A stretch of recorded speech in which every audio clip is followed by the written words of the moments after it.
Great. Great. Well, hi, everybody. We're so excited to have you here for our fall kickoff meeting for Read for Action. For those of you that have been a part of the club, we're so happy to have you with us for our fall read. And for those of you who are new, we're really glad you joined us. So I'm Kirsten Gelsdorf, a professor of practice at the University of Virginia at the Batten School of Leadership and Public Policy. And before that, I spent almost 20 years working for the United Nations, doing humanitarian operations and humanitarian policy response, mostly with the United Nations. And I'm Gloria Fisk. I'm a professor of literature at Queens College, CUNY. I work on the global novel, contemporary literature. So Kirsten and I have kind of opposite, we come to this from opposite sides of the theory practice conversation. And so that's part of what we want to talk about today. So maybe today we're going to kind of go through a few different things. We want to keep this really informal, but we wanted to have a little bit of a conversation about kind of why we started Read for Action, and then talk a little bit about introducing the book that we're all going to get to read together, and also tell you kind of how Read for Action works. So this isn't gonna take too long. Our plan is like a half an hour. We want to give you an overview of what Read for Action is and what you can expect this semester. And so you can think about how you might want to participate. So maybe let me just start by saying a couple things about the novel that we're going to read. And then I want to get an overview of Read for Action. So our fall novel is A Passage North by Anouk Arudpragasam, who's a Sri Lankan novelist. We'll tell you a little bit more about it today. First, let me start by asking Kirsten, why did you join in to help launch Read for Action? And actually, maybe before Kirsten answers that, we should also say, with Kirsten launching it was Adrienne Ghali, who couldn't be with us today, but she's a really important person in our book club behind the book club here. So Kirsten, why did you and Adrienne start it? Yeah. So I think that maybe this resonates with many of you watching, but I think that when most people hear about humanitarian crises happening around the world, it's usually the information comes to them in terms of kind of imagery or headlines of large numbers. And there's this constant challenge in doing humanitarian advocacy on, how do you get people to connect to crisis, or how do you tell the story of what's happening in these contexts in a really authentic way that also helps generate action. And the majority of the way that that's done is through images. And there was this challenge when I was serving as the chief of visual media and advocacy at the UN, where, if you show images of despair, what's happening, it can often really feel exploitative, or it can kind of feel like a white savior complex. And so it was really complicated. But if you show kind of images of, people just being happy or neutral, that's also not the situation. And so there's this kind of double bind of trying to figure out how do you advocate on crisis. So fast forward now that I'm a professor, I teach a large intro class, around 150 students. And I've also kind of now gotten to speaking more to them about this same challenge. And what I find is that, many students tell me that, yes, they're usually kind of caught in kind of a doom scrolling situation when they're learning about crisis. And that often a lot of this kind of leads to feelings of kind of despair, kind of overwhelm, shut down. And so the idea was kind of thinking about, well, how do you get people to learn about crisis context, but instead feel kind of a sense of compassion engagement, right? You feel compassion for the situation, but you also feel like you want to see, how policies can be changed and action can be taken globally, and actions can be supported at the local level to really kind of address classrooms. So I met Adrienne Ghali, who Gloria mentioned, and she kind of really inspired me. She was teaching different books and kind of thinking about how you can use fiction to address social issues. And so she and I formed a partnership, and then we were able to get connected and have a partnership with UN OCHA, an incredible team there, and kind of did this pilot called Read for Action. And through that is how we met Gloria. She was one of our speakers during our pilot phase. And so the idea is kind of that we came together to say, let's start a global book club where we're reading contemporary novels that are kind of set within kind of conflict, crisis, and climate challenges, and use that as a way to start to foster discussion and connection to crisis contexts in different ways. So that was kind of that was the origins of the project. And so, maybe Gloria, from your perspective as someone who teaches literature and is a literature scholar, how do you see this kind of a project working?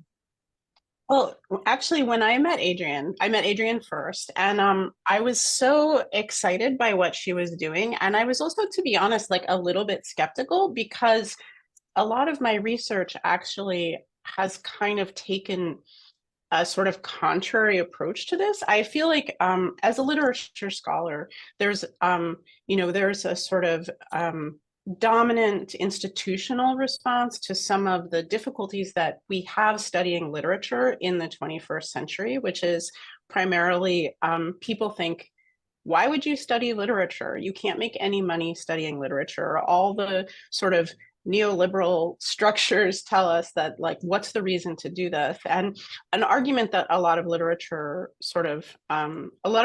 makes is kind of taking the good point that you were just making about compassion and kind of dealing with I can imagine for people who are actually dealing on the ground with the kind of crises that you're seeing, the problem of despair is a very real one.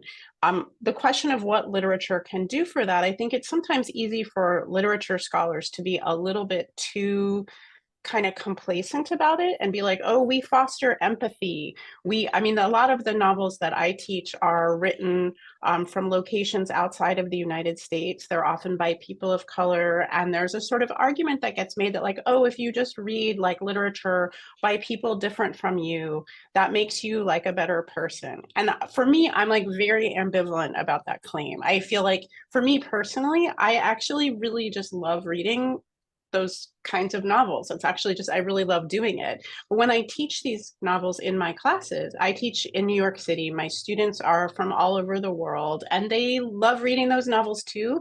But at the end of our classes, often we're like, oh my God, like, what are we really doing here? We're just kind of sitting around reading. At the end of the day, like, does this help anyone that we've read these novels?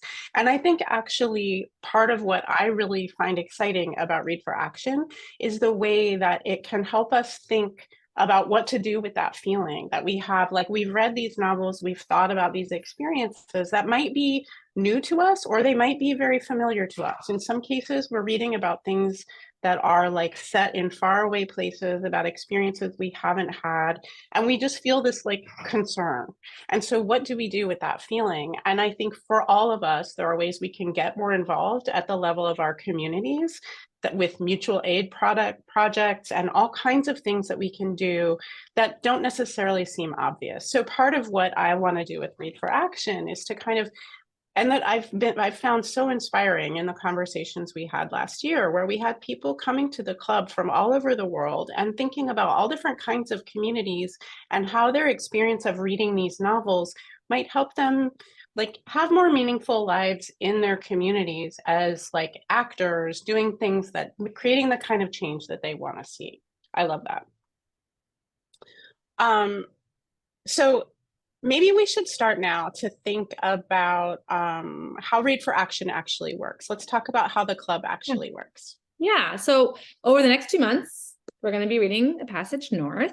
And the idea is kind of that it's not just, my usual book clubs where I read and then we get together kind of a month or two later and kind of discuss the book. The idea is that over the 2 months that we are all reading, and whether you're reading kind of in a class, we know we have some people who Read for Action that are doing this through their class. We know that we have some smaller clubs that people are a part of, or maybe you're someone that's just part of Read for Action more generally.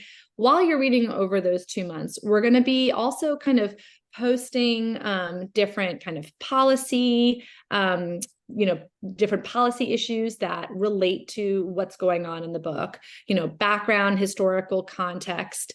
and also actions. So the idea, and also have different kind of policy experts and humanitarian experts. So the idea is that when you're reading the book, without kind of doing any spoilers, you'll also have a chance to engage in the issues and themes that come up in here on a more real-time basis. So I know for me, often when I'm reading a book, I can get really engaged in it, and then I'm more curious about other things, right? So in this situation, I'm more curious about Sri Lanka, or there are different issues that come up in here. And so our idea is that as you're reading, we'll be posting on bookclubs.com and through Instagram and our website, and we'll get to that in a second, all these different references and resources for you.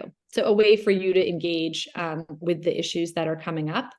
And then at the very end of our reading period, we will have a large webinar where we hope to have Anouk join us, as well as other literary scholars and humanitarian experts. And we'll kind of have a large webinar that you can attend so that you can actually ask questions, not only of each other, but also of the author and these other experts, and kind of come together as a book club.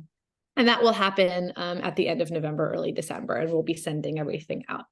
Okay, so how does that work for you? It's kind of three things. One is the best thing for you to do is join bookclubs.com, our actual kind of Read for Action club site. So Gloria is going to go ahead and put that into the chat for you. I'm putting it in the chat right so now, that you can see how to join it. The second thing is all of the information for how the club works is on readforaction.org. So if you go to readforaction.org, you'll see on there kind of the read, connect, act, research concept. And on there are all the links that you can join as well. And you can see also what we did during our pilot phase for our last few books.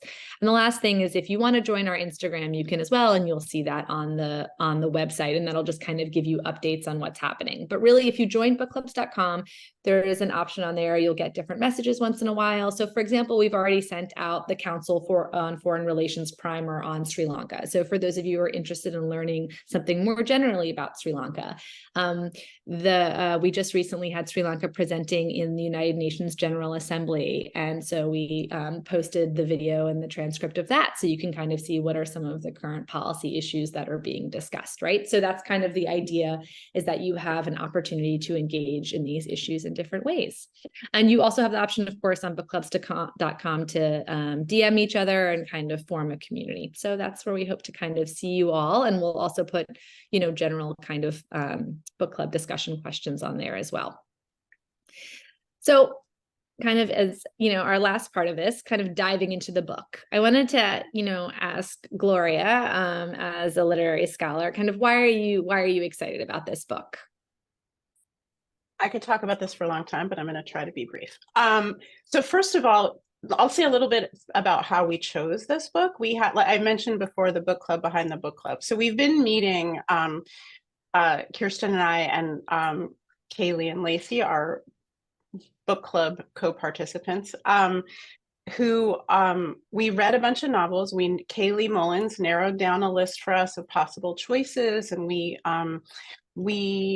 talked about the virtues of all of them. And I guess we all had kind of different sort of priorities in thinking about what the book should be. And for me, like we wanted it to be a book that would be very welcoming to lots of readers, that a lot of different kinds of readers would find to be a really meaningful reading experience.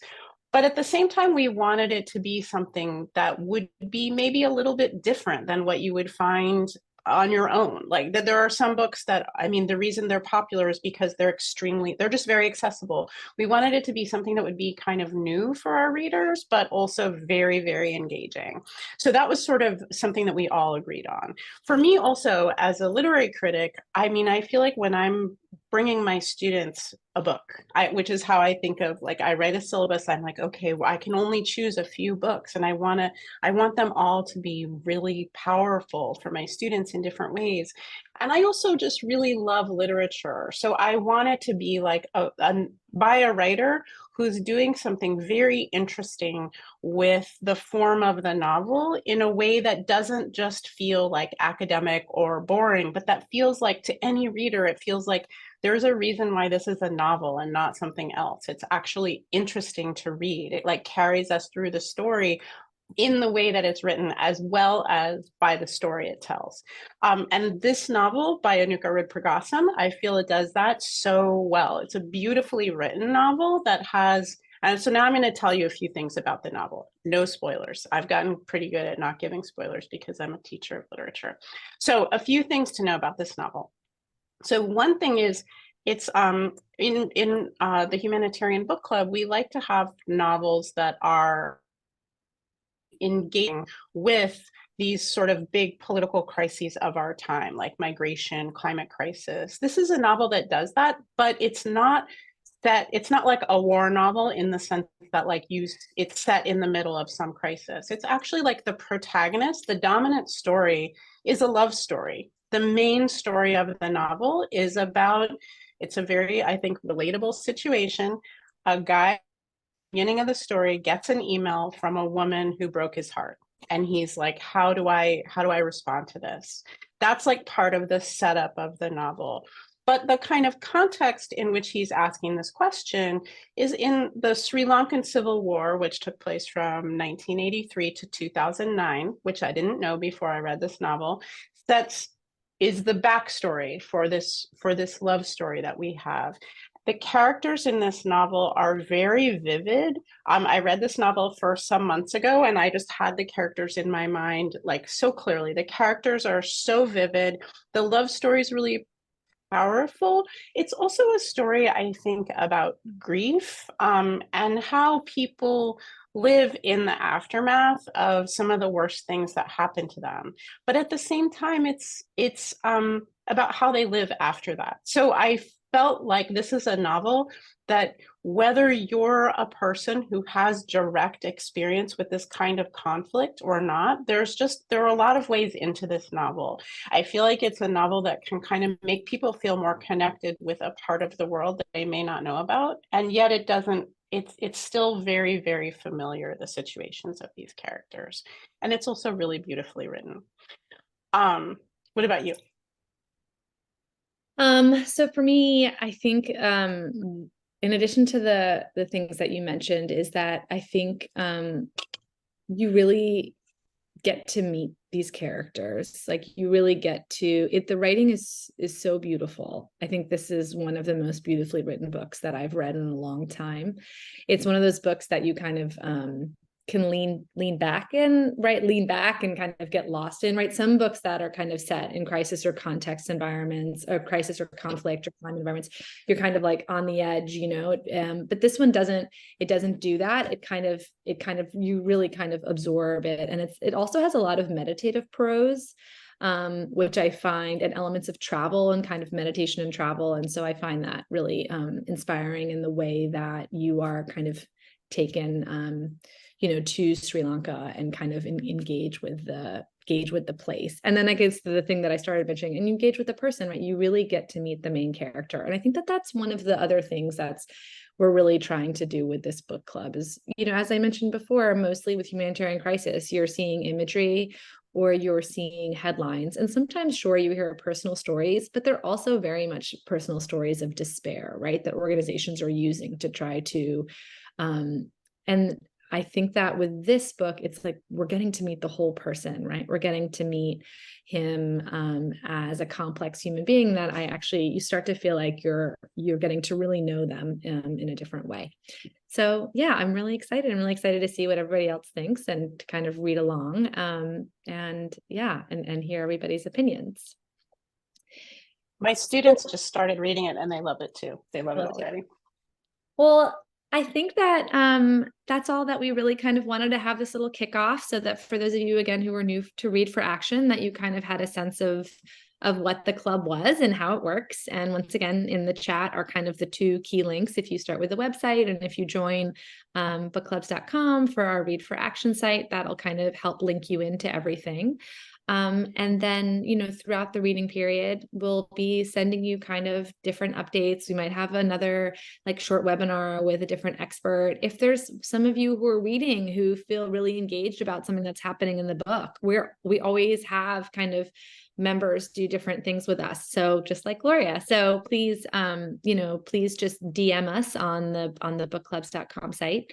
And we'll be in touch, and we're really excited. And we'll also send out again for our final book club webinar in early December, end of November, an invite. So thank you so much for everybody attending. And we look forward to seeing you on the platforms.